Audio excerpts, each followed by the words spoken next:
Communicate calmly, resolve conflicts. Have you ever argued with someone and later on thought that, you know, your negotiation or your argument didn't go very well? Most conflicts don't happen because of big problems, they happen because of how we communicate in the moment. Today is day 8, and we are learning how to handle conflict calmly and negotiate effectively without damaging relationships. In the first place, we need to understand conflict.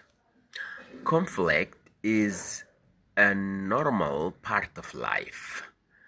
Life is without conflict, and it happens in families, friendships, workplaces, institutions, and everywhere where there is life, there is conflict. But here is the key, shift is here. Conflict is not the enemy, but poor communication is the one that usually causes conflicts.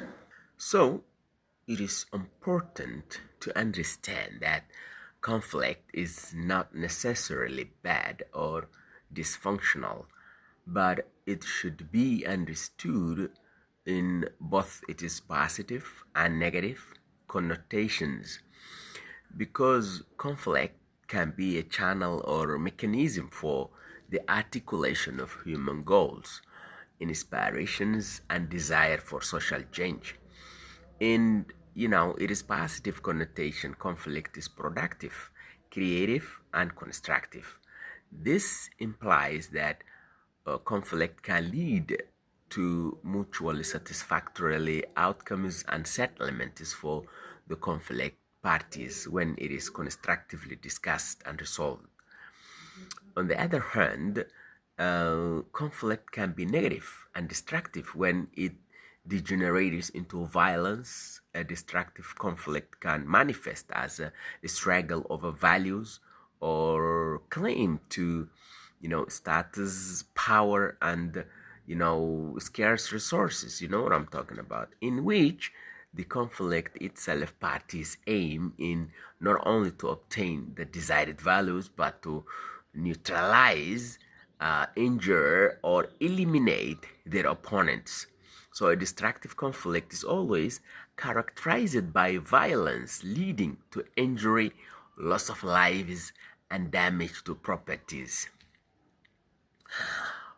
So, what are the common causes of, you know, conflict is then? It includes misunderstanding someone's words or tune, and different goals or expectations, stress, emotions, or pressure. The most important idea is that you can't always control the situation, but you can control your responses. So, what are the steps to resolve conflict effectively? Use this simple method. Number one, stay calm. Pause before reacting. You have to think deeply before you answer, before you reply. Even a few seconds can prevent escalations. And number two, listening is very important. Listen first. Let the other person explain. Don't interrupt the person. Understand their side. And finally, try to collaborate. Don't compete. Don't fight. Collaborate. Shift from me as versus you, or us versus the problem. Example, instead of saying you are always wrong, you are always criticizing me, you are a very bad person, you don't understand my side. Don't say like that. That way, it escalates the conflict. But instead say, I understand your point. So I need to find a solution that works for both you and I. So this approach always builds respect and keeps the conversation productive. So you need to understand why you always try to change the conflict into a constructive method. Now let us do a short quick exercise about conflict management. Let us practice. Scenario 1. Suppose that you and a friend both want to use the same computer at the same time.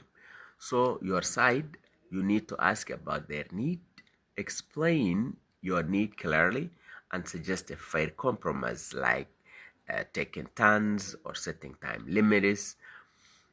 In that conflict, then comment what solution did you come up with? Did staying calm make it easier? Today, wrap up what you have learned. You have shortly understood conflict can strengthen relationships when handled well. Staying calm and listening are powerful tools for negotiation and managing conflicts. And negotiation itself is about solutions, not winning.